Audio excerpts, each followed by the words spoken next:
Minutes of June 12, 2013. Move to adopt. Second. All in favor? Aye. Aye.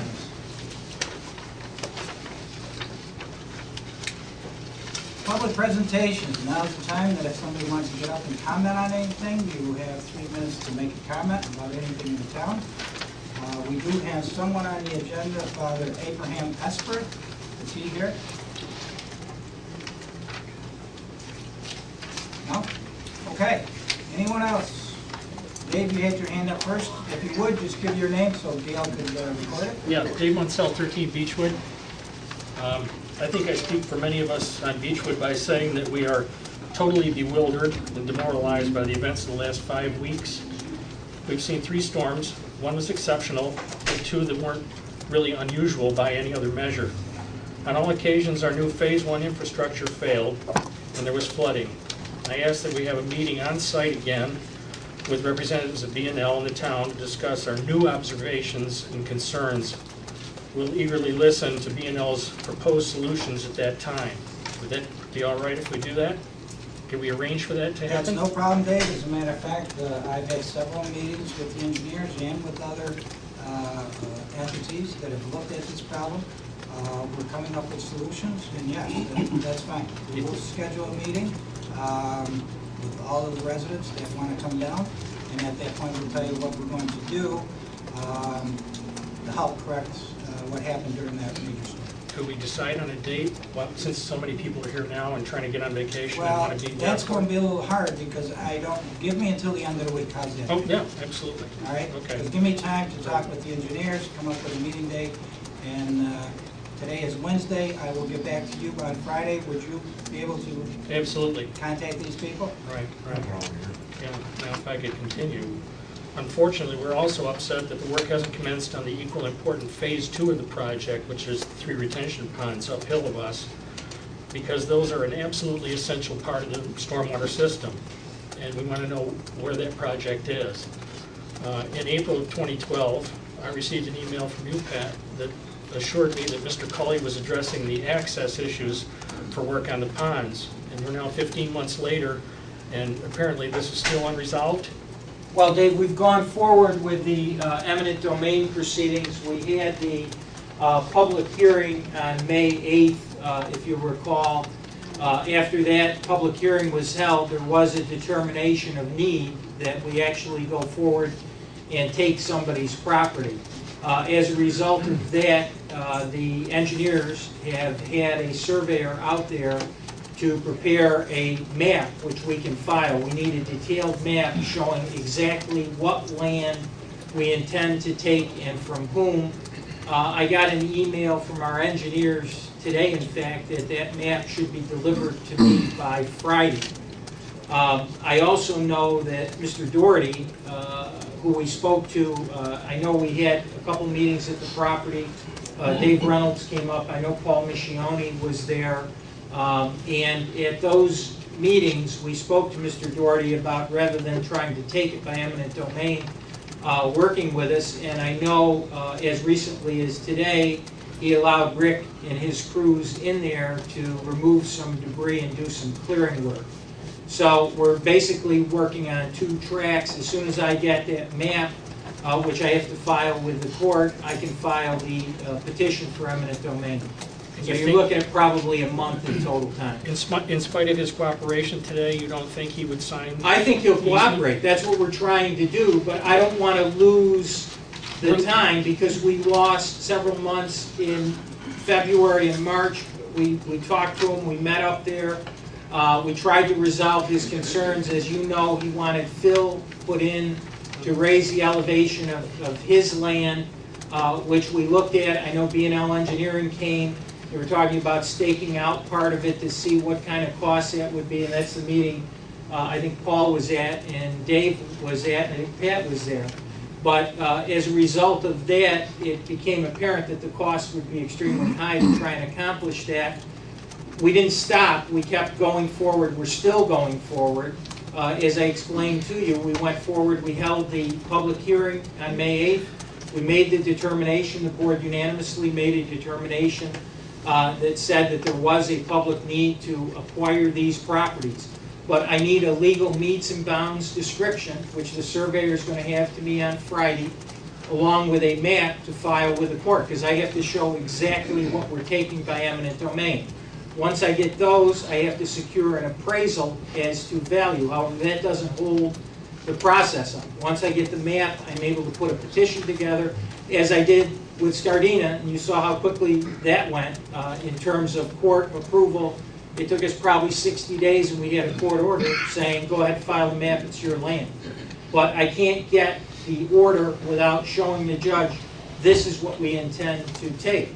Now, if Mr. Doherty fights it, the Scardinas didn't fight it, they didn't litigate it. But if Mr. Doherty does litigate it, it could take a little longer. However, the only issue you can litigate on an eminent domain proceeding is value. That's why we need the appraisal, so that we can say the value of this land is X number of dollars. He can't litigate us taking it if we establish a public need, and I certainly think all these events establish that public need. I thought we're taking an easement on the property. Well, we're going to take whatever we have to take, whether it be an easement. We need easements. We have access right now through the water board easement. However, we need access to expand the size of the pond and expand, I think, the depth of the pond.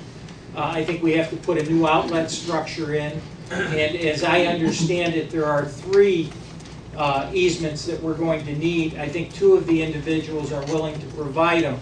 Now, at the last meeting with Mr. Doherty, I did get the impression that he would work with us. However, and he did work with us today. Is that right, Rick? Yes. They let you in. You talked to them yesterday, and they Yes. let you in the property today. So, actually, we're going forward at this point with the hope that we can cooperate. But I don't want to lose more time. So these are all legal issues. As far as the engineering of the project, is that complete? Yes. Okay. Is there any reason we can't put this out to bid? Well, In you can't put it out to anticipation? bid until you know what property you're dealing with, Dave. What the size of the project is, and without this easement, you can't put it out to bid because you don't know if they fight this, and it may be tied up in a court for a year. We'll go to just taking care of the top 2 ponds and work on those. So we really can't put a bid out until we know for a fact we can get So why don't we make the commitment to do the work on the top 2 ponds we know has to be done? We have access. We should certainly as heck know that we have access We're by moving in now. that direction now, Dave. We've been moving in this direction for so long, Pat.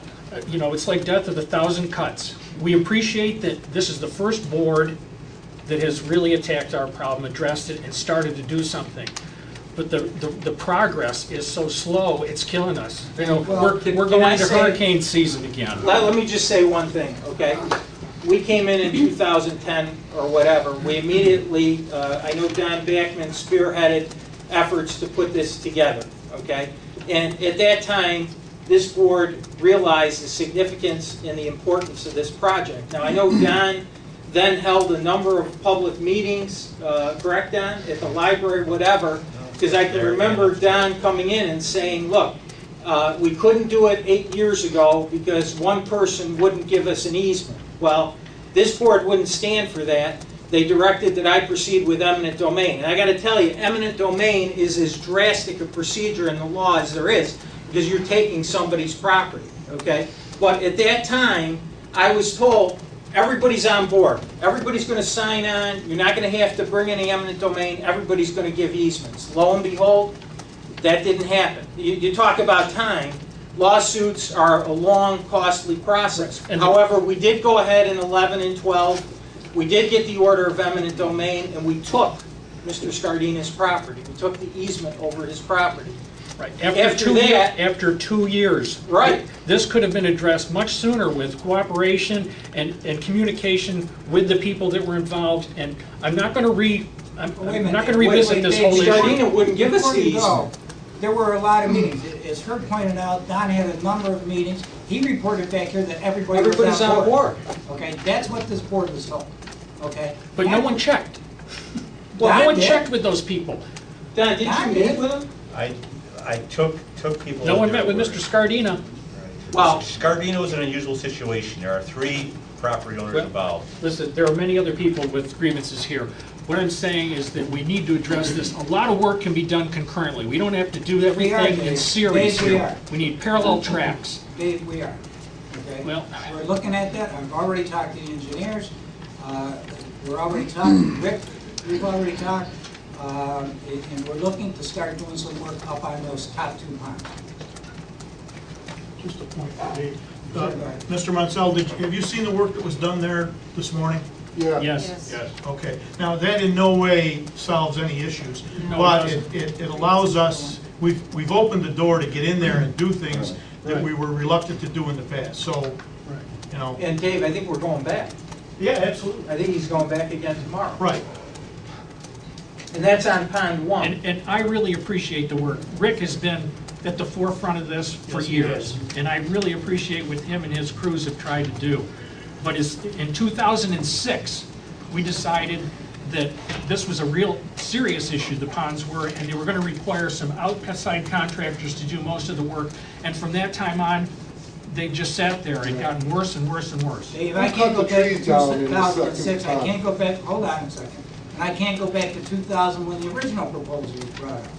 Okay, all I can deal with is what we've done since 2010. And we appreciate if I- that, but understand that I'm going back 30 years with problems I here and have understand, been Dave. told over and over again You they'd gotta be addressed. understand, that's why when I came in and this board looked at it, knew that the problem, and I told you then, we're gonna get this project done, and we did get it done. I'm gonna Okay? die someday. I We're don't all want it to going happen before this is We're all done. going back. But the point is, we're going to get this done, okay? Who cut the trees It's down taken, in the hold on a pond? second, sir, okay?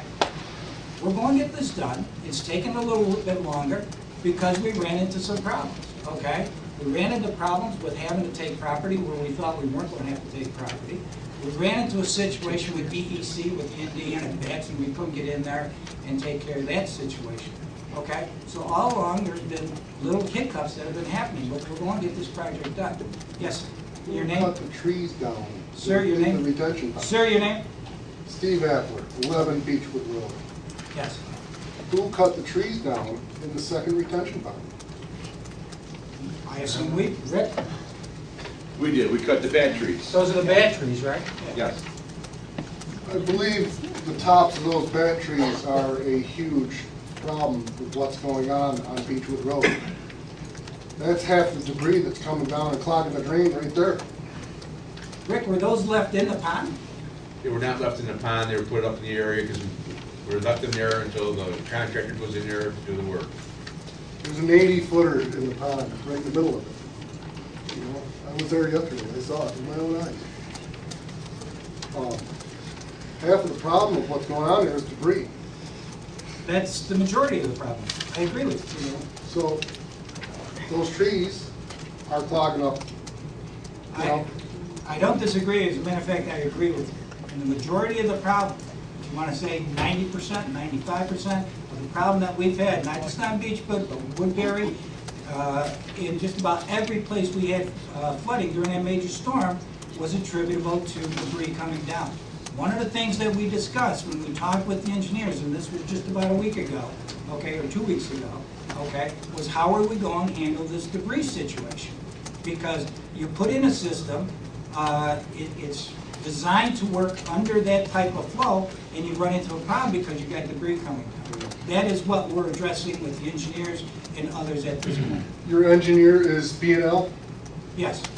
I moved to fire them. They missed. They missed. That drain is a 2-foot pipe, and it should have been a 3-foot pipe. And no They matter were what you do, charging- those retention Well- ponds are not gonna solve the problem. There's more water there Let me just say than this. you can control. Let me just say this, Steve. We had 2 30-inch pipes, okay, that got clogged up with debris and didn't work and failed and ended up causing problems. One at the bottom of Woodbury and one over in Chadwicks, okay? No matter how big they are, you get rocks and boulders coming down, it's going to clog up the pipe. You know, I unless you put in understand that, and I do, and I just feel as though we shot ourselves in the foot with that smaller drain. we You have. know, I've been in construction for 30 years. And- But the and other thing you got to remember too, Steve. If I did business like you guys in the town do, I wouldn't be in business. And it's pretty frustrating, you know? All right. Anybody else? Yes. Sir, you had your hand up with the blue shirt? Yes, Ken Bart. I'm at 6 Royal Brook Lane in New York Mills. We've had similar problems, but with Mud Creek. But we're having problems, we can't get any information, contacting Mr. Michiel, none of us get any response. So we don't know what's going on. Multiple phone calls, email messages, and I get the feeling other people are having the same thing. Information is not getting to the people that need it, and we don't know when these things are being discussed here. And I think that would go a long way to helping us out. We have no clue what's being done or not for the problem we have. You know, in their water, I agree with this gentleman. Then that's coming down to us, and that overflowed severely. Like no one has lived their entire lives have ever seen the flooding that occurred from that storm. How you fix it? I don't know. I'm a biologist. I don't know anything about flooding. But I think we have to have a plan. We got to let people know what's going on. There's been no contact, and I can tell you for a fact, everyone on our street is really pissed. A number of them are here. I'm trying to be polite, because it doesn't take anything to kind of let people know. With people from New York Mills, from the village, come in right away, but there was nobody from New Hartford Town Board that showed up, or that we could contact. There was no response back. I think that's unacceptable, and I think we got to work on communications with people about, this is like, for this gentleman, this is taking longer because we got to go through the court, whether we like it or not, you know, and I think that would help everybody, but we're at a loss for what we can do to protect our property. And I realize people are working and it's a tough nut to crack, but if there's some way we can get more communication, especially when these things are being discussed, so at least we get the feeling we're making some progress, that would be very helpful. Well, maybe I can help you. I was actually down there during the flooding. Me and Rick Sherman actually stopped pretty much on 60% of the homes on Royal Brook to get easements. We needed the easements so they could do the survey. We currently have all the easements done. Right. The only two that we need is one for Mr. Parisi on Commercial Drive, and there's a new owner that owns the Gold Leaf and the Raspberries that needs to give us one. They gave it to their attorneys. Me and Rick have been calling every day trying to get these easements, and that's pretty much it. Once those easements are done, the surveyors are going to go out, survey the property, and then after that, they're going to start the work on the property. We have everything all set with DEC. We did the trees. Rick cut the trees for the back trees in June. So everything is in line except we're waiting for those two easements. And you know, we came down there the day to flood. I know Rick was down there at 3 o'clock in the morning, and he went by there also. And I might have not reached every person on Royal Brook, but I did hit about 60–70%, the ones that were affected the most and the ones that needed to give us the easements to go. There's one lady that was out and she was in Florida, but we got her easement also. So I mean, everything is moving ahead. The only problem that we're having again is those two people. Once they give us the easements, the survey can get done, and we can get the project done that, you know, me and Rick put together to propose anyway. So we have been working with it every day. I don't know why you haven't got a hold of me, because everybody does usually. I called you too, No. Paul. I never received a call back. My name's Please, Donna one at a Weston. time. Okay. Well, there's been no response. And Okay. I'd like to add, when the storm occurred, I went down to Sangertown to the retention ponds there, and little to no water in them. There was water going through the center.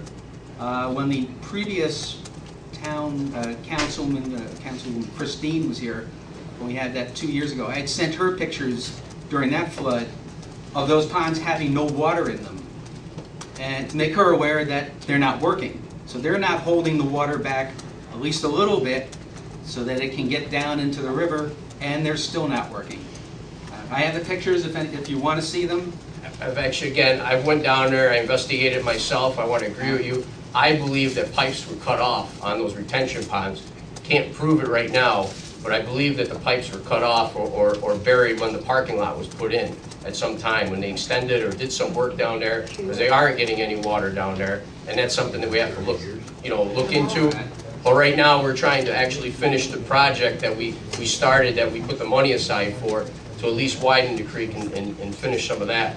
So, but the second part of it, we have to work with Sangertown to see why they're not collecting water. But I believe the pipes are actually cut off somehow, or not, or packed with dirt and debris. Right. So that's, you know. When I brought this up previously, I was told by Christine, I can't remember her last name, that that the retaining wall, the dam was down. That's why the water was going through.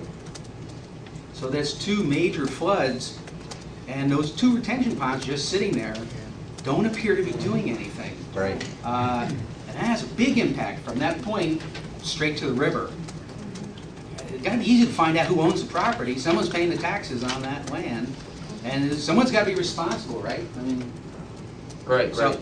they don't work. They haven't worked in a long time. To me, that would be an easy fix. Find out who owns it, and Well, we had an actual engineering study done from beyond JK Lumber all the way down through to Royal Brook Lane. And in that, and the engineering plans that are actually done, they didn't specify anything about those retention ponds. Right. But that's the engineering report that we had done. So we still have to investigate that on another matter. Rick, anyhow. Thursday night, Friday morning, about 2 weeks ago, when we got 4.5 feet of water in front of JK on Route 5, those detention ponds were full. At about 4:30 in the morning, I checked them, they were full. They were working, we had a lot of water that night, that morning, 4.5 feet in front of JK, but a lot of those ponds were taking that water in that storm. But that later that morning, when the Mud Creek was coming through my backyard, there was nothing in the ponds. It was flowing through the yard. It went down and flowed through. But that was in the still height of the overflowing. storm, those retention ponds had water. Anyone else? Joe? Quick. Joe Luker, 17 Beechwood. Herb, you mentioned eminent domain and all that nonsense you got to go through. 2 years ago, we had to go through it with Gardena. We were promised that if it was a mild winter, they were going to start construction in the winter. Is that possible this year if we have a mild winter?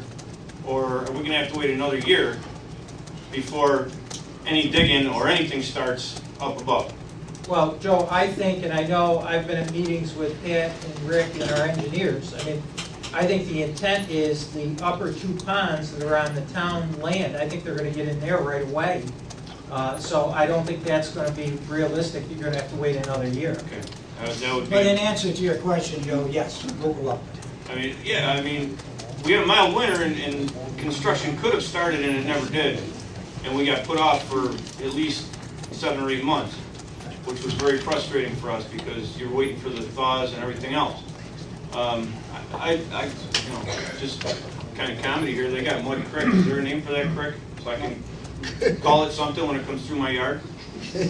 Your creek. Yeah, it's my creek, all right. The other thing I just want to do, I want to publicly thank Rick Sherman for the job that he did the other night.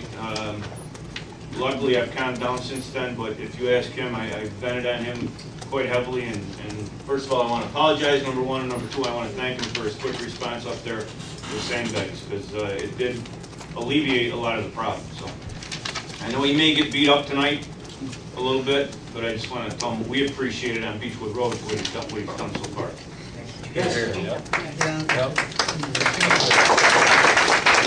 All the street names you lose. My name is Tom Diefenbacher. I live on the corner of United Street and Bleacher Ave. 2 of the last 3 floods in Chadwick had nothing to do with the Sway Creek whatsoever. From Bleacher Ave down north of McDonald's is that water coming off the Glen where it crosses underneath United Street. It's no secret. There's a problem there. I want to know what's going to get done. I lost the driveway again. I got 2 inches of mud and snails and fish and whatever in my basement right now. I got it easy. My neighbors really get it bad. I want to know what's going to get done. We've looked at that, we looked at it about a year or so ago. The problem is we run into the same problem because that starts up on private land up there.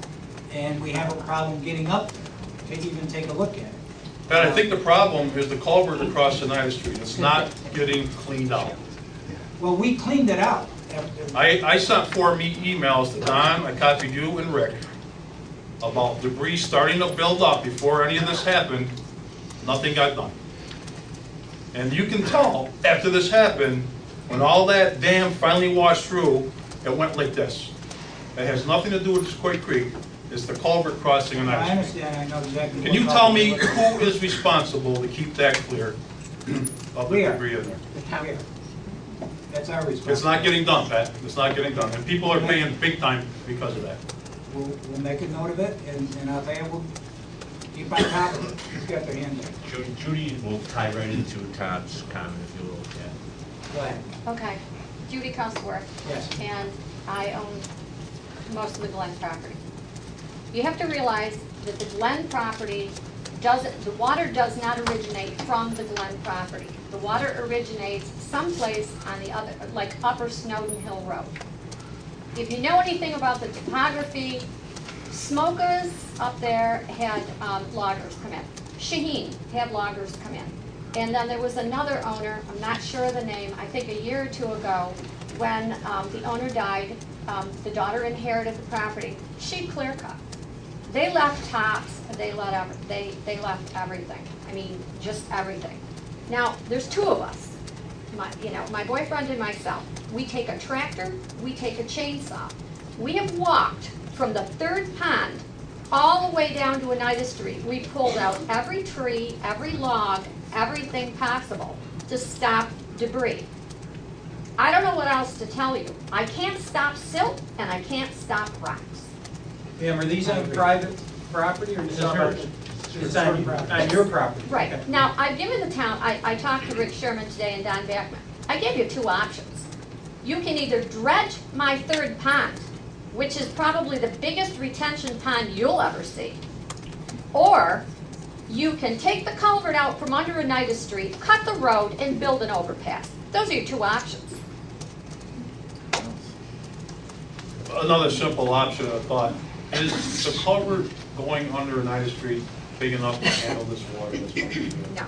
Can anything be done? You're doing studies about other parts of town. Can someone look at that to see if something can be done? We know it's quite a big culvert. Right. Twice bad, this damage is from that Oh, I know. intersection, nothing to do with Sequoia Creek, nothing. I remember back 2 years ago when we had Right. the hurricanes. And that was a major thing. We looked at it then. Rick? I currently got B&L last few days, week or so, looking at that. The problem is that thing is so narrow. They get something in there. We have to lift the Bobcat up, and I don't know if the Bobcat is narrow enough to get in there and to clean it. So we clean it the best we can with a grate all, but the debris just keeps coming down. You mean up through the ravine? Up through that channel. The channel is a stone channel that's failing, it's falling down. Under the road, I'm talking. Under the road, That was- again, the engineers can take a look at it, and maybe it needs to be bigger. That's what I would like to have. That's what That we're was moving just forward. replaced not long ago. Murphy Brothers just 2000. changed it. Where they got the size from, I don't know, but it just seems too narrow to me to accept all this water. Well, I put it on the list, we'll be up there to check Thank it you. out. Yes, sir. I actually live across the road from Mr. Diefenbacher. I'm Joe Gagway at 3505 Oneida Street. The issue right now is that when I bought my property about 10 years ago, I couldn't stand inside that, what I believe it's called a box culvert. It came up to here on me. My lab can walk into it right now. There's about 5.5 foot of rock laying in it next to my yard. Now? Now, I have pictures. Any rain, my basement gets water. Any. When I bought my home 10 years ago, it wasn't even damp. And Can I see those pictures? certainly, unfortunately, my wife's computer decided to crash this morning. I did try to email Mr. Sherman some. Her base stamp wasn't working. That was 3.5 hours after the water went down, and about 3 feet of water went down.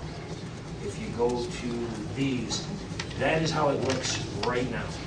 Like I said, my lab walks into that.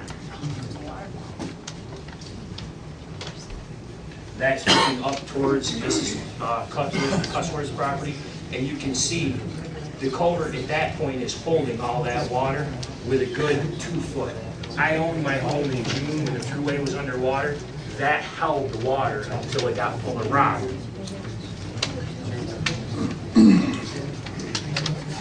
There's nowhere for the water to go right now, but on my property, under my porch, onto Oneida Street.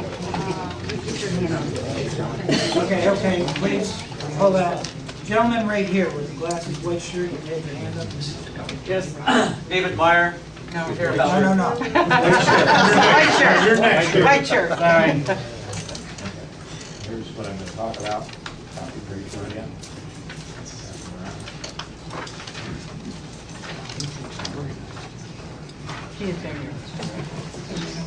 Set photographs. We're talking about the culvert at the top of the K Circle, Whitetail Meadows, plug, water thing down the road, debris all over the place, damaged road. The retention basin is completely full of silt, sediment. There's photographs that go along with each one of these things. Erosion of the road along the side of the road is dangerous now. And at the bottom of the creek is a cattle gate that was installed by the town back in 2011 to try to stop the blocking. We'll talk about that in a minute. The creek is completely full of stone and debris and stuff now. And there's a damaged culvert at the end where the creek hits United Street. Okay, a little background information. The retention basin was built in 2006. Stormwater Committee recommended purchasing it. Eventually got purchased in April of 2012, where the town made a resolution to do it. The concerns that we have as residents in that area are that the culvert design at the top of the hill is not adequate for the flow that comes down through it. We need to find a design that will handle more water, a bigger culvert, inclined rods that you see on highway bridges, that maybe will keep the debris from plugging the culvert and the water flowing out of it. But some design has to be done at that top culvert to solve this problem. It's happened 3 or 4 times in the last 3 or 4 years. You have to repair the road damage. The culvert was pushed up so much that it damaged the road in that area. That needs to be repaired. The edge of the road needs to be repaired.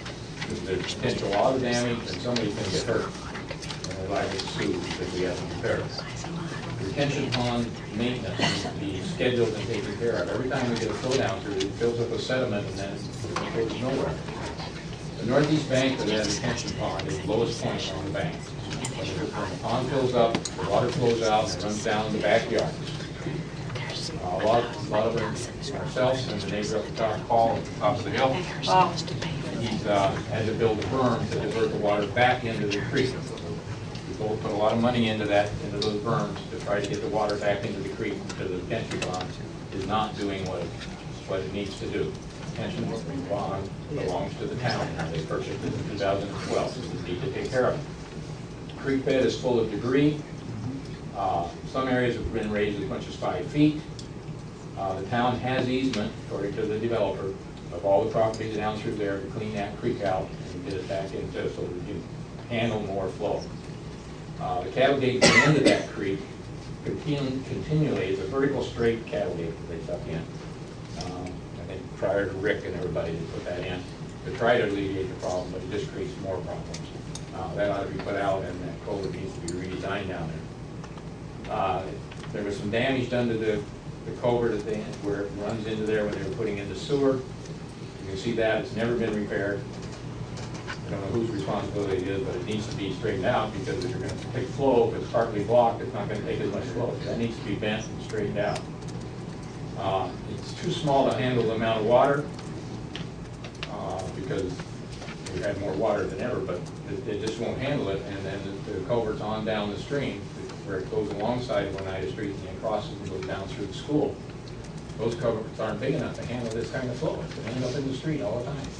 You got to look at trying to get that flow. The worst part is that where it comes down right in front of our house, we're right in the corner there, at 3325 9th Street, is it makes almost a 90-degree corner. And the water, when it comes down, it goes up over Oneida Street, floods the house across the street. Roberts and Kim Roberts, their houses get flooded because it just doesn't make it through that corner. You need either change the corner so it's not as sharp or increase the concrete or something there to get the water to go downstream. And like I said before, the culvert's downstream don't handle the flow. They can't do it. So we're going to be back here about every other meeting to find out what you're doing in some of these areas. I can You can keep the picture, keep the write-up, and I'd like those to go into the record. I was up there at one time. I know that apparently what happened during the major storm was the big boulders came down, blocked the culvert way up at the top, which diverted the water down the road, and obviously water follows the least resistance, followed down through the road, came down through and actually went and missed the retention pond altogether, is my understanding. That has been cleared out at this point. We are aware of it. We're going to be working on it. Additionally, we are going to, and we've got it scheduled to go up there and clear that retention pond down there, which is now ours, as you said. And, you know, once we get these things, then we're going to be looking at the roads. I hope all of you understand that, you know, we are not, you know, just looking around. Our highway department's been working. The overtime is piling up, but we're letting them go. We're trying to get the most serious ones, and I know everybody here, believe me, I own a house too. And if it's your house, it's the most serious one. But we're trying to get these things taken care of as quickly and as adequately and efficiently as we can. But we are aware of these. I've visited all of these places, and I was up there, and I know exactly what you're talking about. There's 3 areas. The Yes. culvert needs to be redesigned because it won't handle the flow Well, and I'm it'll not get saying blocked yes every or no. time. The retention pond needs to be cleaned out and retained and scheduled for maintenance so that it's cleaned out every time. Because after a flood, it's going to flood. And the culvert at the end of down at Oneida Street just won't handle it. It goes across the street, floods people's houses. You can see the sandbags. We're going to leave the sandbag there because that's going to stop it. It doesn't flow under there because it's crushed where they put the road into the housing One thing, development. sir, we'll do one at a time. Yeah. Just one thing I want everybody to understand, because it seems like every time we get to a project, they say, we want a bigger pipe, we want a bigger pipe, we want a bigger pipe. That pipe up there right now, I think, is 30 inches or 36 inches, at least 30 inches. You got to understand, and I'm not an engineer, but the thing of it is, the bigger the pipe, the more water you got flowing down. And that water is going to go someplace. And sir, if you're at the bottom of the hill, chances are the more water you got going into that retention pond, it's going to just topple over and go right over the top of it. What we try to do, and what we're looking at all of these locations, is to try and set it up to slow that water down. So instead of making bigger pipes, slow it down so that the pipes that are there handle the flow that's going through it, which means by the time it gets down to where the houses are, you don't have a massive amount of water flying by your house. And in this case, when you have exceptional rainfall, with having it nowhere to go, okay, we've got to slow it down. That's the key. Okay, next. Yes, you have to slow it down. Way in the back. Wait a minute, I'm not done. You're right, you need to slow it down, but you have to have a place for that water that gets slowed down to go. That's right. Above that culvert is no place for that water to go. You've got to get it down to the retention basin. You've got to clear it so it'll go down to the retention basin where you're doing what you just said. Slow it down so it comes out slower. You plug up that culvert and it goes down the road. That's right, and that's the. I'm better off when it goes down the road. And that's. It doesn't flood my backyard when it goes down the road. But that's what we're talking about. That's what we're talking about with Calm everybody. is it? Yeah. Debris is the big problem here, and that's what we're looking at. Ma'am, all the way in the back. Me? Yes. Me? I'm Rebecca Empey. I live on Oneida Street in Chadwicks, and it seems to be a strategic area of water problems lately. My water problems have a long history. As Don Backman knows, I've spoken with him numerous occasions, and I'm taking advantage of this opportunity to bring it up in a town meeting. But I represent the culvert. I'm the brunt of the effect of the water flowing down from Grange Hill. So that's another strategic area in Chadwicks where the water seems out of control, the debris builds up and such. It curves down Grange Hill and comes on Oneida Street and comes into my property. Now, several years ago, and I give everyone thanks here, that the town built a basin to help manage some of the water that comes rushing down Oneida Street so that it doesn't all go into my yard. I've had to make several claims on my insurance because we've had 3 feet of water in our basement rather regularly since 2006. And this last time all we had was 12 inches. And I can say we really had no damage because we've been prepared in the past because of previous damage. But I'd like to know if there's any plan in place such that I hear for these other areas for Grange Hill. And also, I would like to know, I was told with this most recent storm a week ago or so, the water was coursing down Oneida Street from Grange Hill because a culvert had broken, debris had filled, and Anthony Decrolis, I believe, had a lot of property damage. It was that same problem. I had put a small barricade to prevent the water coming down into that basin, because it was backing up into my basement. And that's when I suffered about 12 inches of water in my basement. And when I prevented that, my 2 pumps that run day and night, by the way, whether there's rain or not, was able to manage and push the water back out. And I was told that I could not do that, that I had to let that water back into my basement and I had to incur damage, otherwise I was flooding my neighbors. But that basin is not connected to anything south of me. It was put in there just as some kind of pipe to draw things down or north of me. So I also wanted to know if that was true, if I could not protect my property. What I was told was I needed to unplug my sump pump pipe and let it flow onto my property, which has a very narrow, I think 10 to 15 feet where I share the property with my neighbor, which would mean I would be definitely flooding my neighbors, pumping out all this water. So I wanted to know if I can't do that. Well, you can't intentionally divert water to your neighbor. I wasn't, I was going down the street. Well, you're pumping it onto the street? No, it's been pumping, it's my sump pump pipe that's connected directly into a basin that's on the street The shoulder. storm sewer, you mean? No. It's not connected to the storm system. It's not connected. It was just a means of management because we get so much water because we've got parking lots all around us, all these businesses all around us. So the town built this basin like they had done for the church next door to dump our water in so that we weren't shoving it all down the street and making everybody suffer. That's where your water's going into that basin? Correct. But it goes back the other way. But when the Grange Hill culvert breaks or something else happens and we get a lot of water coming down Oneida Street, it backs up into my home.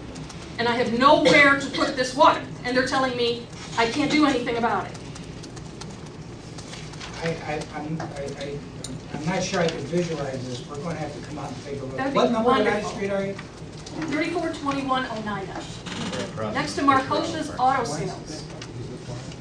Yeah, because the stormwater collects curb cellar drainage. I'm sorry, your name again? Rebecca MP. It doesn't outline. It doesn't. Well, Okay. not as. We'll come out and take a look. But in answer to your, I think part of your question was, what are we doing? You know, we're looking at Sequoia Creek, we're looking at Grange Hill. One of the things that we have done, because of this, the state and the federal government are coming out with a grant. Myself, Dave Reynolds, Rick Sherman met with our engineers, and we are putting grants in now. And part of it is going to be I hope for what you're Chadwick's get talking some about. attention because I don't think we've gotten enough attention. We have several areas that are suffering, and we're tired of replacing everything in our basements and our No, yards. I understand. I was up there. I know what happens when that water Okay, comes thank you. down. I Grange appreciate Hill. your concern. I'd like to see something done, please. Let me just Rick and I have add, already, hold on a second. Rick and I have been out there, we were out there when that storm was coming down Grange Hill, major, okay? We've talked about it, you know, the problem is, you know, you can't take, whatever we got there now, what is it, Rick, a 24-inch pipe? You can't take a 24 or 25-inch pipe, make it a 30-inch pipe that goes into a 24-inch pipe again. You know what I'm saying? So it's a total project. Rick and I have talked about it more than once. It's currently, right now, Oneida County Soil and Water is working on a design, looking at it, along with working with B&L. in Chadwick? In Chad. How can we know? Can we see plans or anything? Or It's being worked on right now. Plans are being so we drawn will up be now. informed of a plan that's in place? Absolutely. When? How? You're gonna Well, call? I you know, will for personally everybody- stop and talk to you. Excellent. All right. And the other thing is, for everybody, you know, who says we're, you know, we post the board minutes to the website all the time. Great. And all of this stuff gets talked about at the board meeting. I mean, Rick or I or Dave or Don, you know, we don't just go out and not tell anybody. Sure. It's discussed at the board meeting. So truly, I mean, because of all these things, you know, if you would, just, you know, go to the website. If you can't attend our meetings, go to the websites. We'd love to have you here. But if you can't make them, go to the websites. We post them. Once they're ready, we post them on the websites. You'll see something, and we're working on it. Whatever is on that website is what we know here. Okay, So thank you'll you. be I expect to be apprised then. Thank you. But we will come up, and I want to take a look at your house. Great, thanks. Okay. And have coffee. Dave Mayer. Where is Dave? Hi. Okay. I'm here for Palmer Creek, the boundaries of Chapman Road, Sessions, and Mallory Road. There's a culvert pipe. I'm at 9293. Same problem. It's a large culvert pipe. Does a great job. I don't think I've ever seen it jam due to debris. But on the side of my property, it's filled where the flow of water that's allowed to come through that pipe is larger than the area. I have erosion on my property. My neighbor has erosion. Unfortunately, there's also an unnamed creek that comes down behind my property. It joins in right about creekside. It probably doubles the size of the creek at that point going on. I'm not aware of any retention ponds in the area. Something needs to be done to slow the water down. I agree you can't put bigger pipes in because you're just gonna, might as well make Whitesboro a flood zone. You know, take the village and just make a floodplain. There's gotta be something done. We got Higbee Hills up there they put in up there. We've got Harrow Landing. I mean, that used to be power dam for those people that have been here a long time. Okay? I know the situation a couple of years ago, as a matter of fact, myself and Jim D'Onofrio, our county legislator, we walked that field, all the way down from almost the bottom of Chapman, all the way through. And I gotta be honest with you, there wasn't a lot of drainage coming out there. I know you've got a problem, don't get me wrong. But I can give you a thumb drive. I don't have it with me. I'll give you plenty of photos of the last couple storms. You know, I hear the expression, 100-year storm. I got news for you. I'm about 500 or 600 years old because the last 4 or 5 years, I've been in this property for many years, probably 20 plus. I'm a taxpayer. You know, granted my taxes went down 8%. That's $3.81. It's gone down. Okay, and it probably cost me that much money. And I'm fortunate that I haven't had some of the flooding that some of these other people have had, where I've had 4 or 5 feet of water in my basement. I've been lucky I haven't lost any appliances, but I don't know how we can continue to develop in this community without looking at it. We have no GIS plan for the southern part of New Hartford. I realize it was started before your administration. As far as I know, there's no plan. We're updating the comprehensive. We're updating it all the time. Plan. I appreciate. Which is in the process right now, and one of the things it is looking at is that GIS that was done in 2008 or 2009. You know, this thing with the DEC saying you can't go into a creek, whatever, I keep hearing that. I watch on TV, I see a bulldozer in Mohawk the size of a small car going into a creek. What's going on here? well, during this storm, like in the last storms that we had, the governor came out with a 90-day waiver that lets you go in. I signed a waiver back when you were at the Donovan Community Center to allow you to go in and clean out the creek. My neighbors did also. Nothing was done. It was a temporary waiver, but I think it was just till December of that year. You mean an easement? Yeah, easement. Okay, Rick? That went into place last Friday. The governor gave us permission. I have permits in hand that I got today at a meeting that are good for 1 year. I'm currently working on all these small creeks in the backyards, little streams like David's talking about, and there's a mess of them all over this town.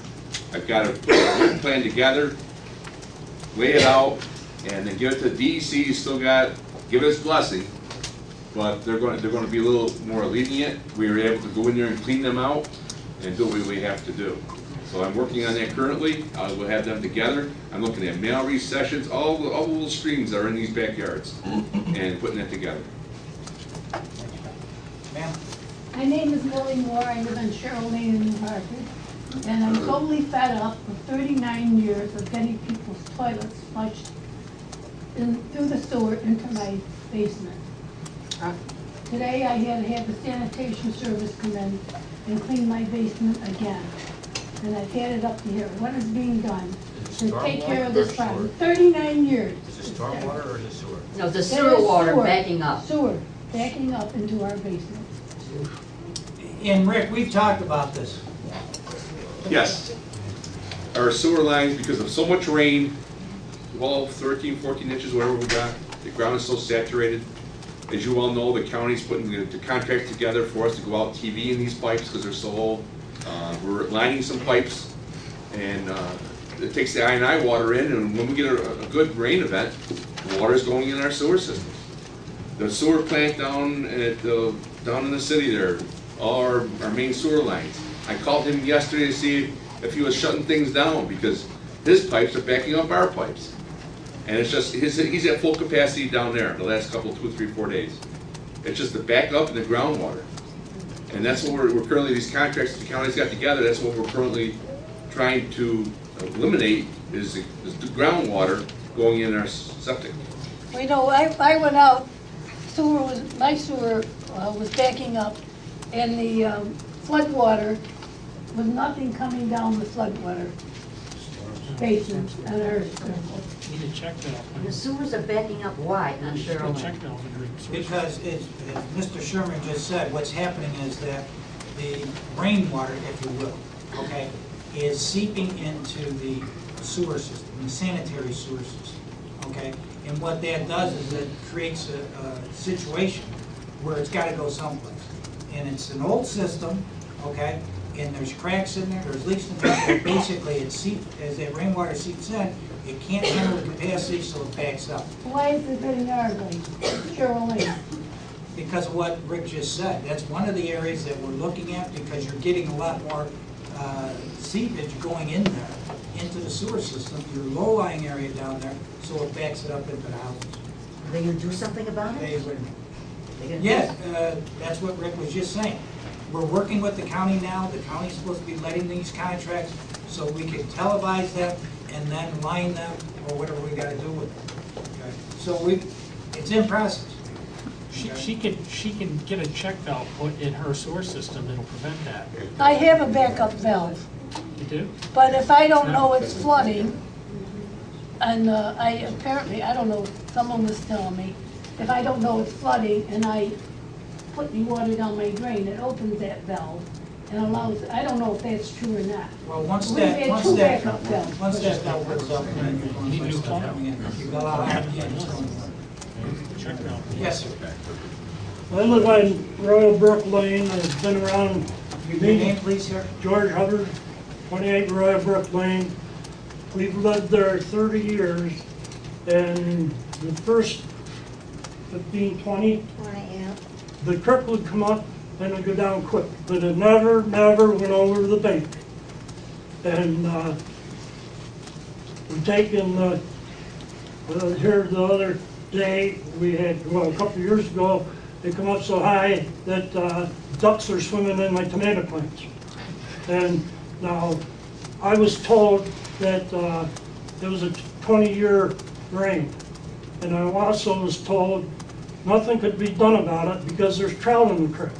Now, why can't we do our work, go to a fish hatchery and buy some trout and put them back in there? I mean, if that's what's holding it up. I mean, I'm sure you've got trout fishermen around that would donate their trout. The problem is, DEC doesn't allow us to do that, and they have control of it. Yeah, but what's more important, a person's house? I agree with you. Well, we do have a plan for that area, and Yeah, that's what I've heard for 20 years. well, you know that the board has, this board has actually directed funds to be set aside for that project down there. Paul Michon, your councilman down there, has been working with the engineers. We've got engineers on staff, and as he said, we're just waiting for a couple of easements to be signed, and then we're going to start working.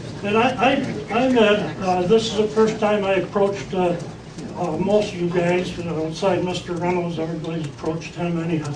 But like I say, we promised this, promised that, and what we get done? Nothing. Now, I'm not promising you anything. No, What I I'm know telling you that. is what we're doing. But- We're actually going down there. but I got double We've got doors. this project. I got double doors going out my basement onto my backyard. Now, that comes in, and I've done this and that. Rick knows what I'm doing. And the thing is, I'm getting, I just called a mason to see what he can do about blocking it up a little bit more. And I imagine if I have him do it, it's going to run me $5,000–6,000. And I'm retired, and what am I supposed to do? We lost everything 2 years ago when we had the hurricane, the boiler, the water heater, everything.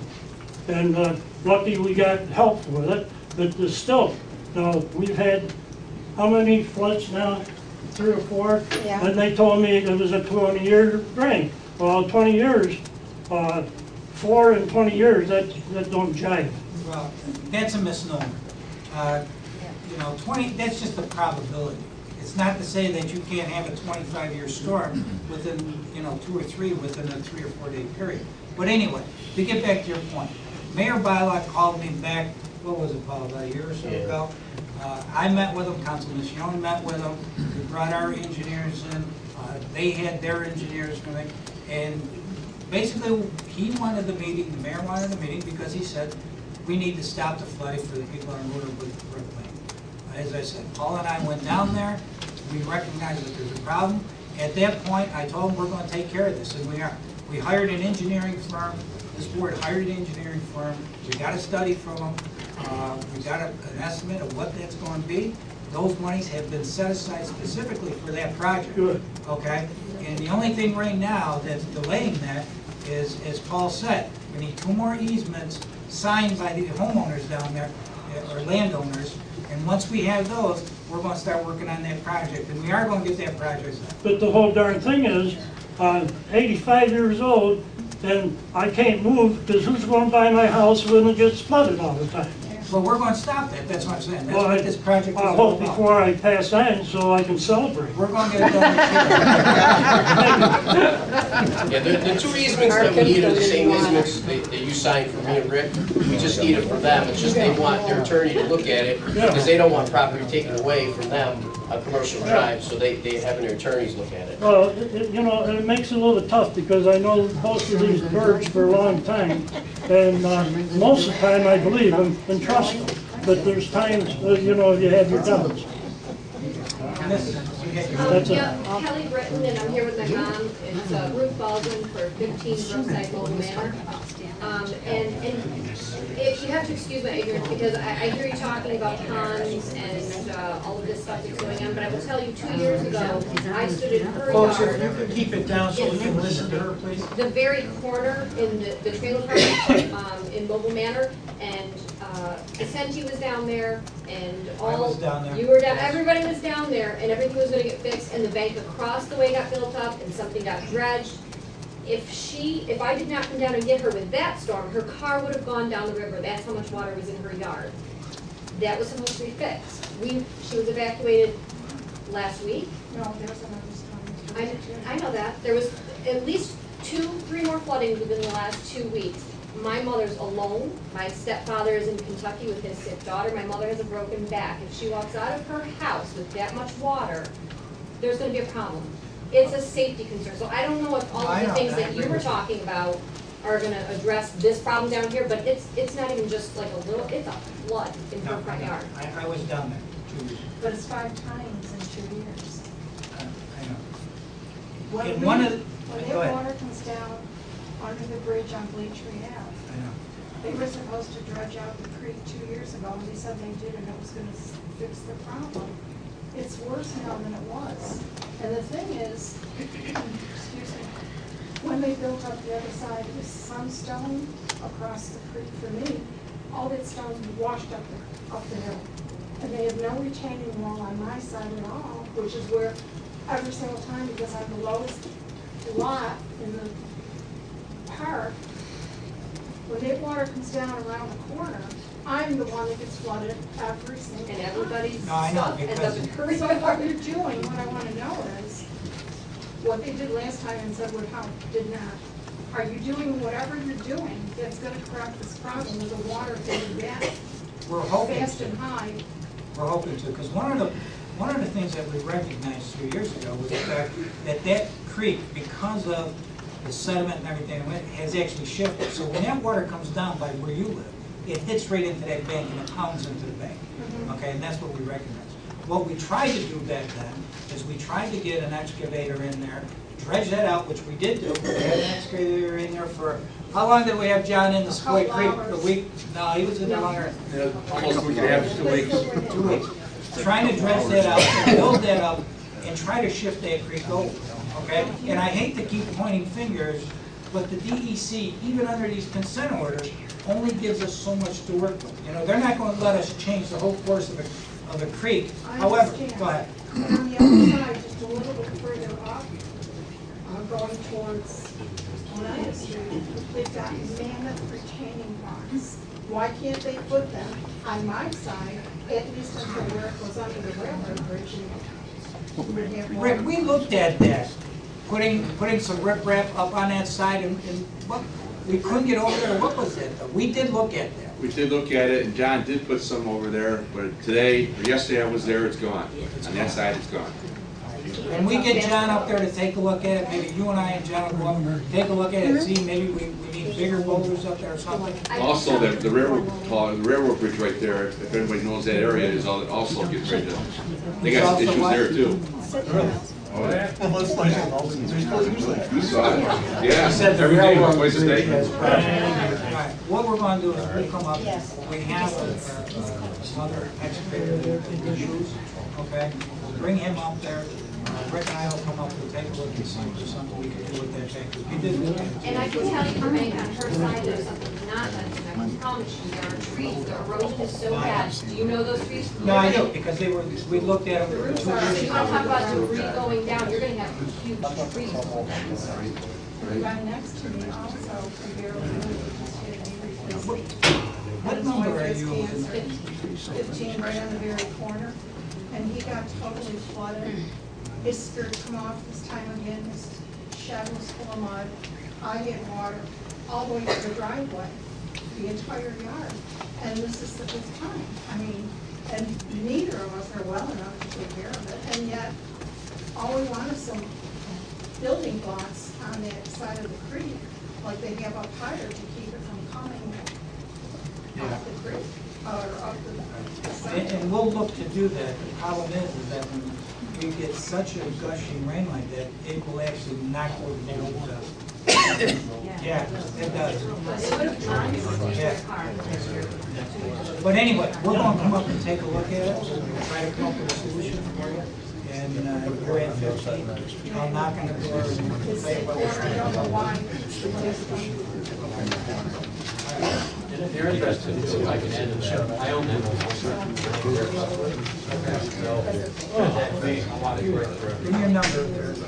It's 737-8333. And these are just two of the 67 homes. Ma'am, right here with the envelope up. Okay. I'm Joan Molesky on Royal Brook Lane. I'm sorry, I didn't hear your name. Joan Molesky for Royal Brook Lane, number 16. Those two people that you're waiting to get the easement from, they have nothing to lose. They're far away from the creek. Our creek is right in our backyard. So what if they never give you the easement? What happens? Then we'll go with condemnation proceedings like we did in other places. But how long do we have to wait? Well, again, I'll tell you, our town attorney, and people won't say this, but when you tell other people that you were able to get ownership of a property within 60 days after doing eminent domain, that's amazing. It truly is. And Herb did a heck of a job. Normally, these things will take anywhere from 6 months to a year to accomplish, and he got it done in 60 days. Okay? So, to say how long would that take if in fact that happens, I don't know. But according to Councilman Michione, I don't think we're going to have to go there, because Paul, Is it like 60 days from when you send the papers to them?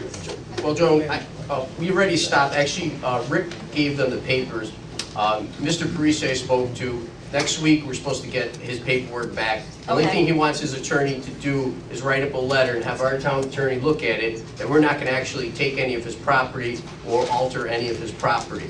That's what he's looking for. So he said by next week, he should give that back to me. I don't have any problems with that one. The only one I don't know the person is the guy that just bought the gold leaf and raspberries, is a new owner, but Rick spoke to him, and that's the only one that we might have an issue with, but I don't think we will, but we might, because we don't know him, and I guess he's out of town, right, Rick?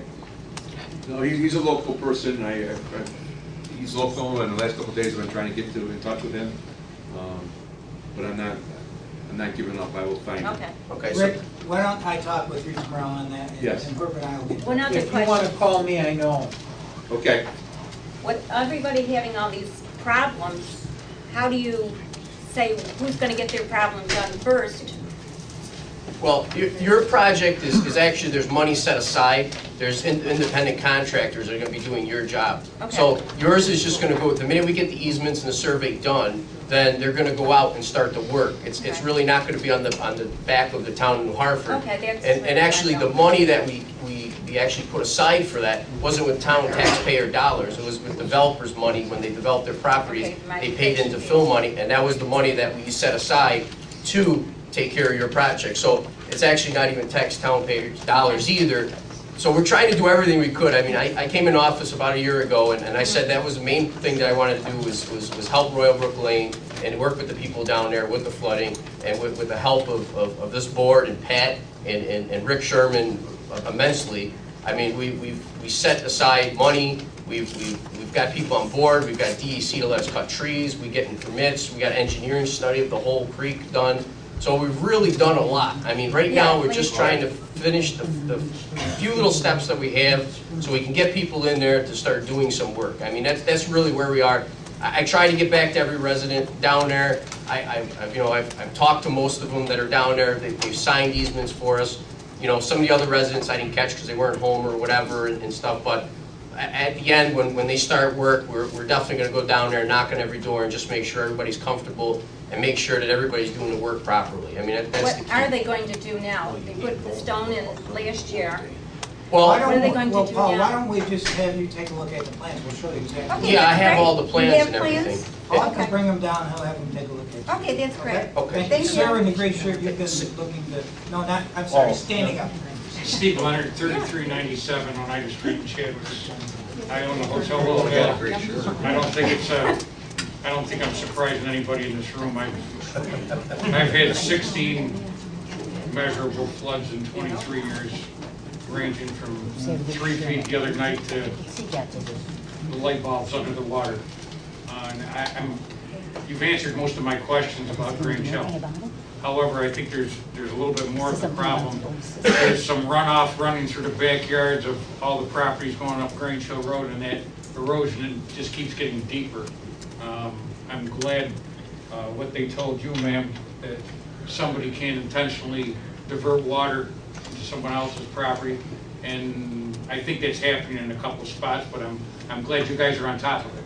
Well, we did go out there, and I was out there when we had that storm a couple weeks ago, Rick and I, and yeah, we realized that, you know, we've got to go back up through that ravine because you see where it's coming from, and you're right, it comes right down through those backyards, and I know that there were some sandbags put up there to try to divert it from your property, but I could see at the beginning where it did go to your property. But we have to get back up there in the ravine and take a look at it to see where this is coming from, because you're absolutely right, it's coming down, it's gushing right down those backyards. Now, everybody knows, and Rick and I have had several conversations, we're going very large to very small to reduce them down. How big can we get on Oneida Street? Everybody wants to slow the water down, but you're not going to slow anything coming down from Snowden Hill to Oneida Street. Well, I don't know, I'm not an engineer, so I'm not going to say you can or you can't. Well, what is it, what stage is Grange Hill Road on? Because it certainly through the years hasn't been any secret. Well, I believe right now it's one of our priorities. Yeah. The way we're moving forward. And I really would appreciate it. No, it is. And in all honesty, after that big storm we had out there a couple of weeks ago, Rick and we talked about it, and I said, we've got to do something out there. Rick agreed. We do have a couple of ideas before we finalize those with our engineers, and then we'll let you know. You know, these large storms, some of us can understand. I mean, what infrastructure can take it? Most of the towns and communities in this area didn't take it. But I think what a lot of us are frustrated with is these everyday rains, whether the grounds are saturated or not. The 3, 4, 5 inches of rain over a couple of days, it ought to be able to handle it, and that's what I'm concerned about. And it's not. Let's go around and get everybody first before we go. Yes? Mark No, no. Yes. You'll be next. All right. Julie McCarthy, Willowvale Avenue in New Hartford. I've owned the property for about 4 years. 2 years after living there, I had what they call a flash flood, I guess. I had 4 feet of mud in my basement. The force ripped the door from the casing and created a whirlpool effect in my basement, taking everything down in its path. And when people had heard that I flooded, they said, oh, the creek by your house must have run over. And that wasn't the case at all. It actually had come down the street from the hill and went down my driveway. So I have a creek running by the side of my house, which never overflowed to cause this flood. It was actually from the hill, which I don't pretend to be an engineer or understand, but I do know that there are townhomes that are built up from Oxford Road, that the drainage for those townhomes comes down to Willowvale Ave. And every home in that area is suffering from the drainage that's coming off that hill. I watch with fear every time we get rain that it's going to happen again. And I've watched the gentleman that lives kitty corner from me, I've watched the water just pour into his house. And it's coming right down the street. So it's, you know, and you can see the drainage pipe that's coming off the hill from Oxford, and it's a small drainage pipe. Everything is filled in where the water should be flowing. Nothing is cleaned out.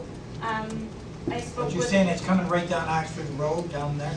It comes, there's a creek that does, some of the water feeds into.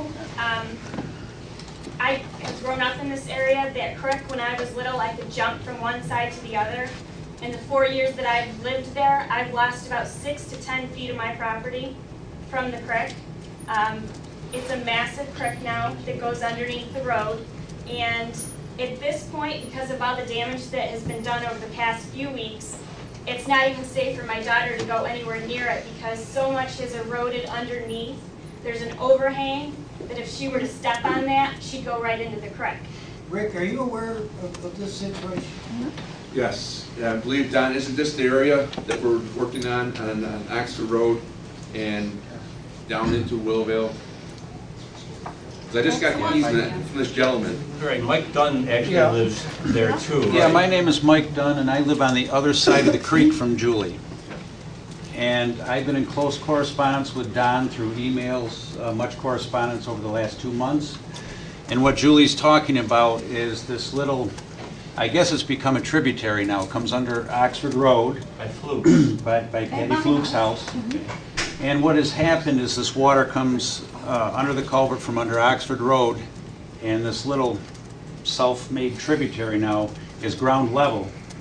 And the force of the water coming through the pipe from under Oxford Road, it has no place to go but down Urban Ave. And that's where it's coming down. It's coming down Urban Ave. And what Julie's talking about is the house right across the street from me is getting the full brunt of it. And my neighbor here too, Jim, on the other side of the road, is also getting much water in his yard from this.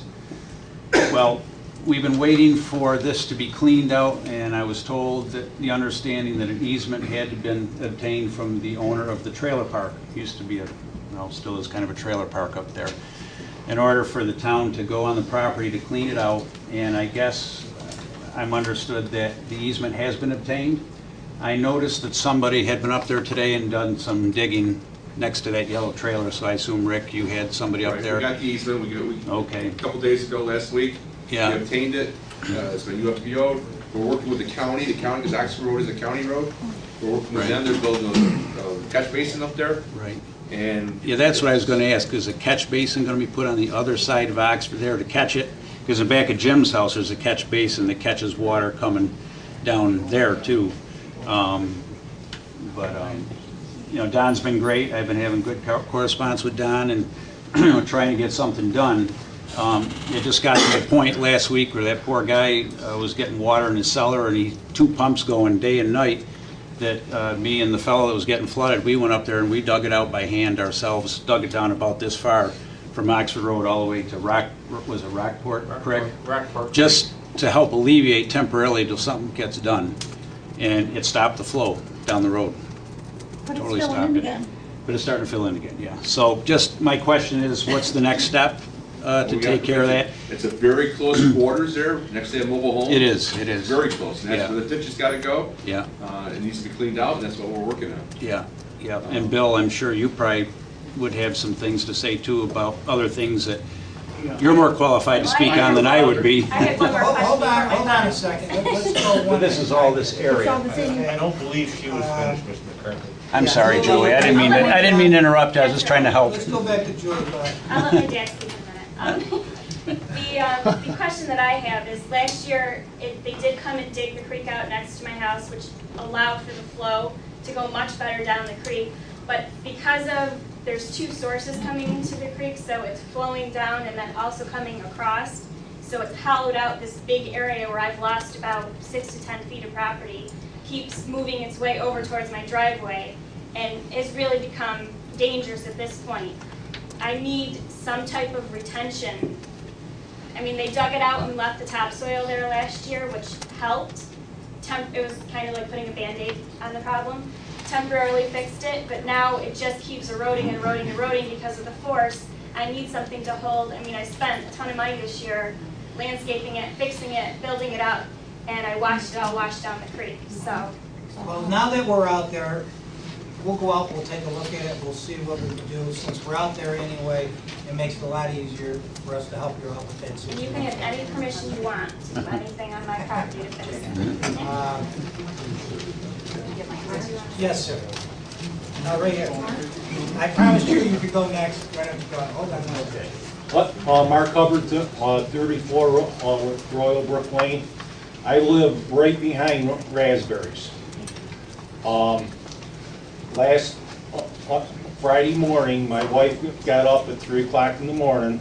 That creek was within its banks. I got up at 5 o'clock in the morning to get ready to go to work. That water was right up to the back of my house. Within 2 hours, that creek overflowed. About 6-8 years ago, I spent about $3,000-4,000 of my own money and my own sweat and waterproofed the inside and outside of my cellar. I dug the whole thing out, around the outside, waterproofed it, put drainage inside. I didn't get any water in my cellar, but that water was right up to the cellar wall. Now, when we looked out there, that water was within about a foot of going into Raspberry's parking lot. If it kept raining, they would have been flooded out too. And also, when they get, when that creek floods, I know for a fact that they get water in their cellar. Because I see them back there with trucks and cleaning people, cleaning stuff out. Now, even though you guys are going to work in our backyards, has anybody looked at the creek from Commercial Drive to Henderson Street? Yeah, the engineering report actually specified everything from the creek out. So it took everything into account. Now, is that clear, or is that going to plug up with trees and whatever and still back the water up? I mean, if big tree, I mean, you got some trees in there that are huge. I mean, there's, 80-foot trees, 10-foot wide. So any of those trees would ever fall, it's definitely going to back up the creek. It doesn't matter what you do. So, but we're not going to take any trees down that aren't in bad shape right now. Right. So, again, this is going to fix the problem of the water rushing down, but the trees coming down, I mean, if lightning hits a tree and it comes down, it's going to put, it's going to put a stop to that water. Because there's one right now down all the way at the end. Actually, I walked the property with George, the guy right at the end of the street. There's a tree down right behind his backyard right there, and it's a huge one. I mean, it's probably the size of his house. So, those are going to always hurt the water from flowing. Well, what about the trees that are right on the edge of the creek that are getting undermined? Well, anything that looks to be a potential problem, we'll Okay. take care of. I think what Paul is talking about is any tree that's now secure and live, we want to leave there. Right. Okay? But obviously, anything that appears to be getting washed out, showing a potential problem, we will deal with it as we go through this project. Now, my other question is, that they're building Olive Garden up there. Yes. and I know for a fact, because I work for National Grid, that the more land that you fill in and blacktop, it's that much less area for the water to soak into the ground. Where's all that water going to end up? Correct? Well, I'd have to show you the design, but I can tell you, and I think Rick could tell you, that what they put in there to take care of that stormwater is above and beyond what specifications call for. Okay. And every time that a new development goes up, these are reviewed by the planning board, that's taken into consideration. So I would have to say, at this point, based on what we know, that should not increase significantly any of the problems or any of the flow that goes. Right, it won't increase it at all because the engineering drawings and the plans that were submitted showed that they were handling on-site all stormwater that would run off from what's called impervious area, the blacktop. And so they have a system in place to handle it all. Actually, I actually have the plans here because I looked at that and went to the planning board meeting at the time because I was worried about an impact, and this is actually going to be a positive impact for it because it's actually going to take on even more water than currently the ground can take on. And actually, this shows the underground filtration system that they use to do that, and it actually is going to hold the water back and let it out easier down the creek. So this was actually a positive thing for that area right there. Okay. So, and right here I have it, and in here it talks about the different qualities. I could show this to you, and it shows actually that it's going to help the area out. Okay. And hurt it. But it's an excellent system. If everybody used this, we'd be in great shape. Who's going to maintain it, though? Hold on one second. Is Julie McCarthy's father still here? Yeah. There you are. Yeah, okay. I'd just like to confirm on that creek. You did a great job taking it out. I was over in town, and they came right up through with a big excavator, dug it out. They really did a good job for that part. Like you mentioned before, the erosion of the water coming down through there is tremendous. It's almost like the Sequoia Creek. And so you're going to need riffraff down through there or something. And I believe part of the problem is the condos up on the hill, all them storm sewers drain into that little creek. And it wasn't really designed to handle all that water. Maybe the engineers could look, like you said, slow the water up so it doesn't build up as fast coming down through there. Because it just tears everything down, trees, everything coming down through there. And I don't believe there's a retention pond up there. Now, maybe there is off of Oxford Grove. I don't know of one, but there's 17 storm sewers that go into that little creek. And it's all on roads and filled. So it's quite a bit. We will take that into consideration whenever the engineers. I got some pictures. I do have pictures too. Of the land. You want to bring them up? Sir, right in the middle here, yes, the white stretch. Yeah, Mike Kennedy, 9 Beechwood Road. Do we have representatives here from B&L? Yes, we do. Okay.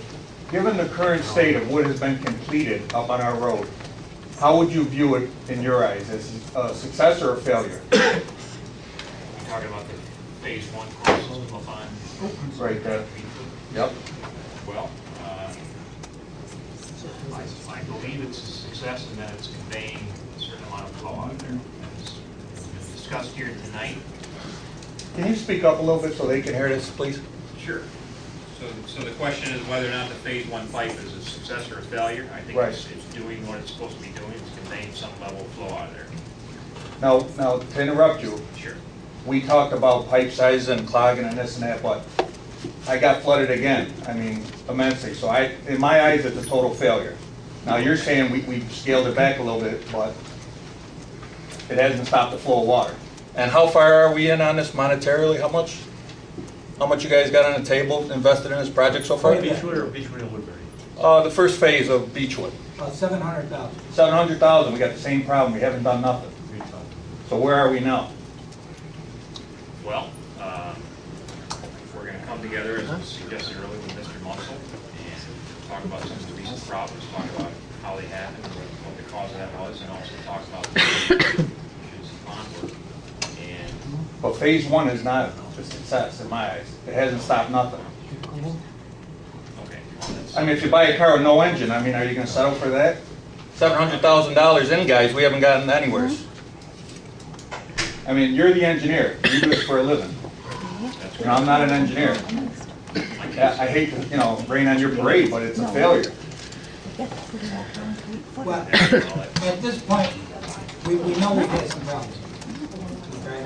And as I said before, the biggest problem we had, not only up there on Beechwood, but in several other locations, was having this debris come down and blocking up these drainage pipes. Well, the grate, Pat, was not, I mean, Dave spoke about the grate. I mean, the debris is just gonna stop there. Rick could have a guy there 24/7. I know, and that's why, and we've talked about this with the engineers, and Dave was there, Dave Brown, okay?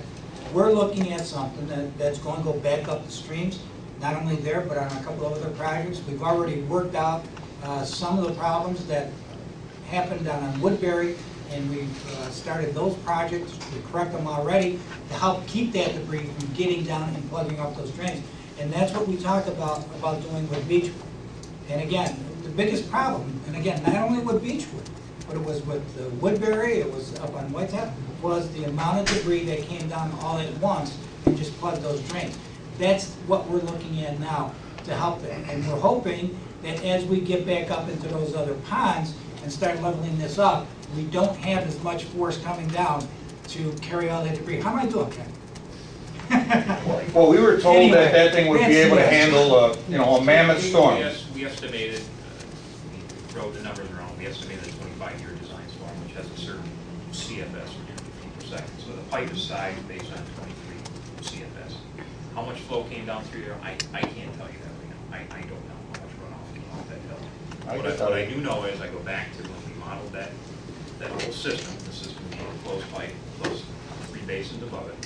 We've identified deficiencies in those basins, and they're outfall structures that are not fully utilizing the storage capacity of ponds 3 and 2 because of the size of the pipes that are coming out of that and the configuration of orifices that are used up there.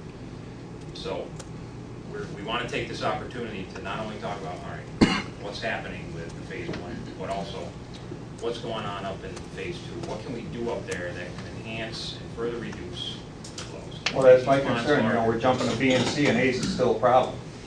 You know, I mean, in my eyes, and like I said, I'm not an engineer, but I know I'm pumping my basement out every time there's a trickle here. And you can talk about big storms or whatever. A few days later, we got a little bit of rain. I mean, you know, it's like somebody lets a levee go. I mean, it's ridiculous. And to be this far in and see nothing of an improvement is very discouraging, speaking to an engineer who does this for a living. And I don't mean it personally, I'm not, you know, but it gets old, your house flooding. So. And I tell you, we're not going to let this. No, and I realize that, Pat. We don't sink this kind of money in there and say that we're just going to let this thing. We're going to make this thing work. One way or the other, we're going to make it work. And I agree with, I know you guys have been adamant about getting this project completed, and you got to be discouraged putting out that kind of money and not seeing some results in some capacity. Absolutely. And before I close, I want to publicly thank Rick Sherman and his gang for getting out there in a timely manner, and the New Hartford Fire Department. Them guys have been great. Because, you know, all these municipalities have get overwhelmed, and sometimes we overlook these guys, but these guys do a great job. So, all right, thank you.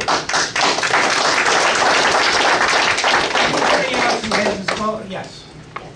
Mary Thomas, Woodbourne Road, and it's probably lower on your list of priorities, but when the water comes down on the left-hand side of Woodbourne as it goes around the corner onto Thornwood, it doesn't drain properly, and Thornwood is underwater most of the time when we have a heavy rain. And I'm not affected, but my neighbors across the street are affected because it goes into their driveways and into their lawns, and they've had water in their cellars. So you could just add that to your list, I'd appreciate it. Yes. Anybody who, yes, sir. Tom Roberts, 3332 Oneida Street, Chadwicks. I live right across from Case Circle. The retaining pond that Ken Driscoll was talking about has been filled in for at least a year and a half. We've had water problems, none as bad as about a year and a half ago, but had water problems because of it. And this is the first time I heard today was that the town actually owns it. I've been told for a year and a half that the town was not going to take it over because all it was a hole in the ground with rocks around it. absolutely no engineering, and the town didn't want anything to do with it. That's what I heard until today when Ken, through his research, found out that the town actually did own a purchase in 2012 or whatever. But I was told, I was told actually Monday that the town was not gonna, it was not the town's, so. Three times. And the reason that we did buy it, and we pushed to buy this, because I that mean- project was done, I think, as you said, 2006 or something like that. Yeah. And the reason that we pushed to buy it, and it took a little bit longer, I guess, than everybody thought, but we did push to get that because we knew that we had to do work on it, and we had to maintain it. We couldn't do that without ownership. So we do have it now. Okay, It's that's on our good. list, and we are going to maintain that. Like I said, I was actually told again Monday that it was not the town's, so. No, it's ours. It is. Okay, good, beautiful. And like I say, you're maintaining it also, right? Oh, yes. Okay, all That's right, why good. we took ownership. Okay, good, thank you. Who else that hasn't had a chance to speak? I will get back to you. I just want to thank the town employees too for doing everything they can during the flood, and I thank you. Thank you.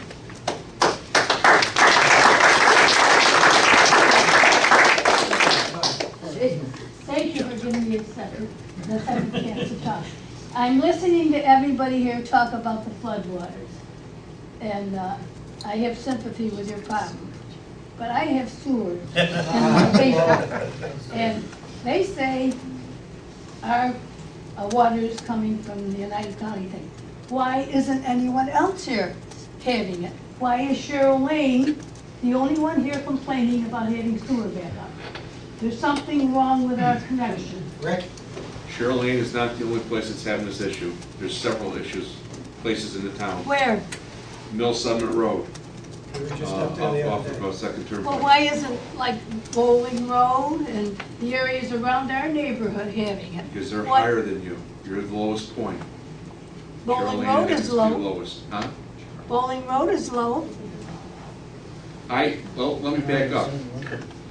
I live off of Bowling Road in the village, and I did get damaged like everybody else, because I was out helping everybody, not watching my own place, because I wasn't there. You got sewage damage I in didn't your get basement? sewage, but I got water, I got flooded, and stuff damaged.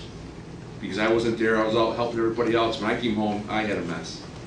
But we're looking at it, like Pat said, we're looking at it, and I mean, it's, if it's a big problem in the county, I have then tried- why aren't they getting it? Why, Cheryl You know, Lane must be hooked wrong. If I could just interject, actually, I've got to call into the county now, because Rick and I were up on Middle Settlement Road the other day, and I've got to talk to him about that situation. Rick already has. I will mention Cheryl Lane and see what we can do down there to get a temporary fix, which is what we're trying to do up on Middle Settlement Road. Listen, I brought this up out on, when we had a meeting out on Kellogg Road a few years ago about that sewage water coming in cellars on Cheryl Lane, and nothing had been done about it. But I was just wondering if there, by some mistake, there could have been a storm sewer hooked into the sanitary line when they put all the sewers in. In Cheryl Lane, when they hooked Just ours. some mistake? I'm not going to say no, Yeah. okay, but I would find that highly unusual. Oh, yeah, it's, But you never know what somebody does, you know, sometimes homeowners get in there, they get a contractor that's, let's say, not the most reputable, they punch a hole in and they let it go. when things calm down, if they ever do, we can go down there with a dive test Okay. and make sure that that's not happening. Okay. We can do that. Yes. Margaret Munsell, 13 Beechwood Road. I've listened to everybody. We expected a ton of people today because of all the water issues in the last couple of weeks.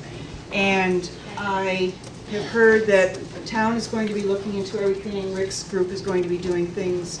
There's money left over for the Beechwood project here.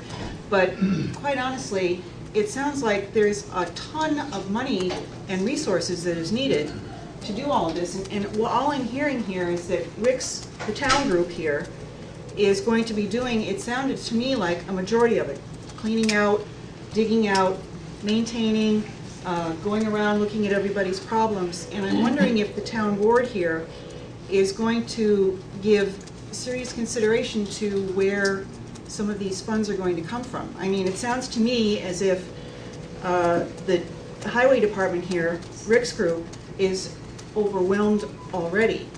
And I realize, I think we had cut back on the highway department, and I believe when your administration started, Pat, to try and get the budget under control. And that was, you know, we agreed with that because we were in a hole, and we shouldn't have been. But I'm wondering now, I mean, we're now up, what, 1.3, 1.4 million to the good here in a reserve. And I'm wondering if, in order to get a lot of this work done, and a lot of it is just grunt work. It's digging out, it's maintaining, it's going around, looking at everything, prioritizing things. And certainly I have a vested interest in Beechwood. And I was a little bit disturbed to hear that we've spent $1.75 million for phase 1 and 2. But there's 3 phases left, and we had, there was an article in the OD, and I looked it up, because when I saw this 1.75... You don't give everything you read in the OD. But I'm sorry, that's the information that I have. I don't know where that information came from. Well, the source said it came from a Dan Dragmiller and a Janice somebody.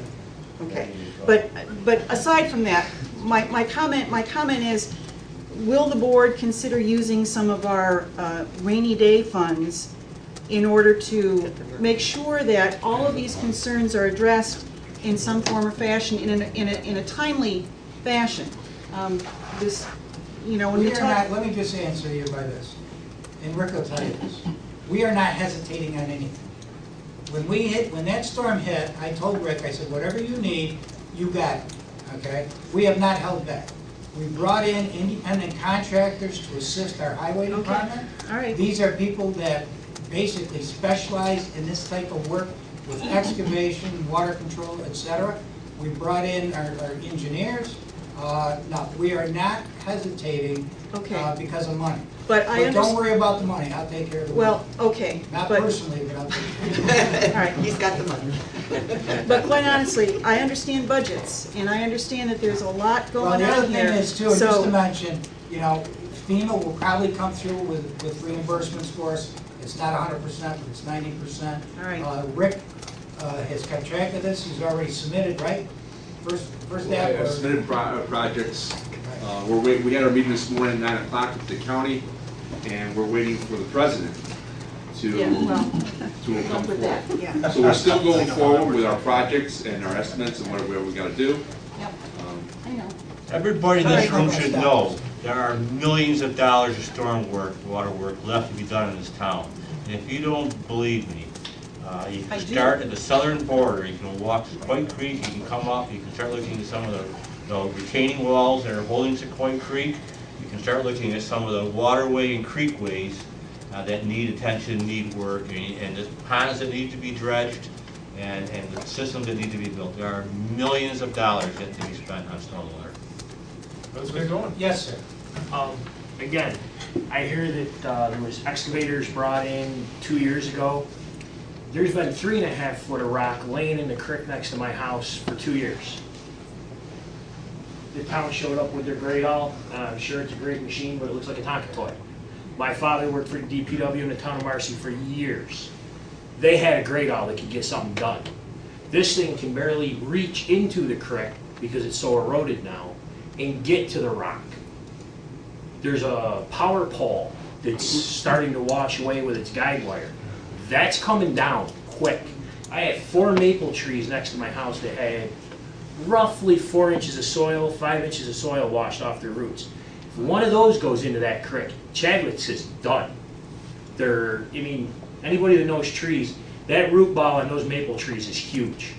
And when it goes, it's going to plug that box, it's going to take my foundation out, and bring my house down on my kids. Again, but this equipment's all over the town.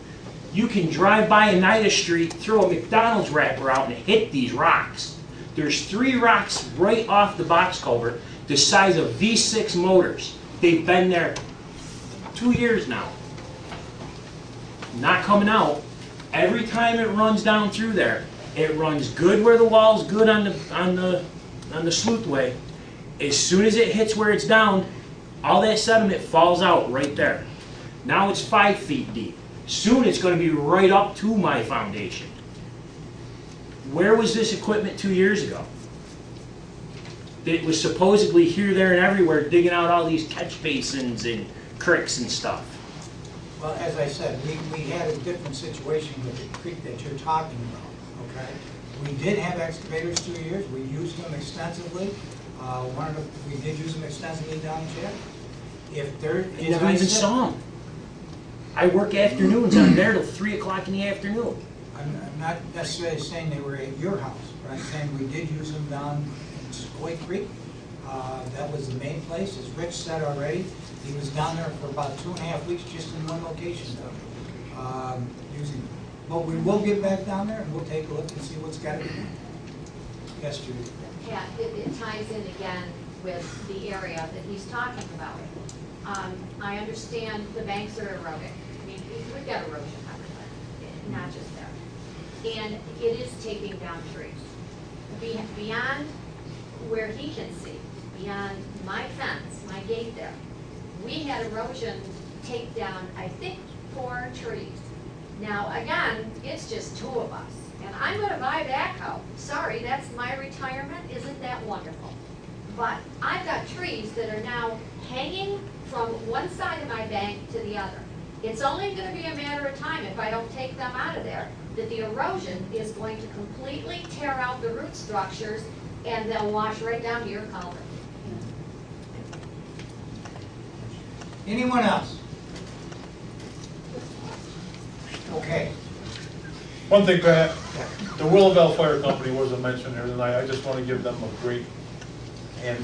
They did an exceptional job.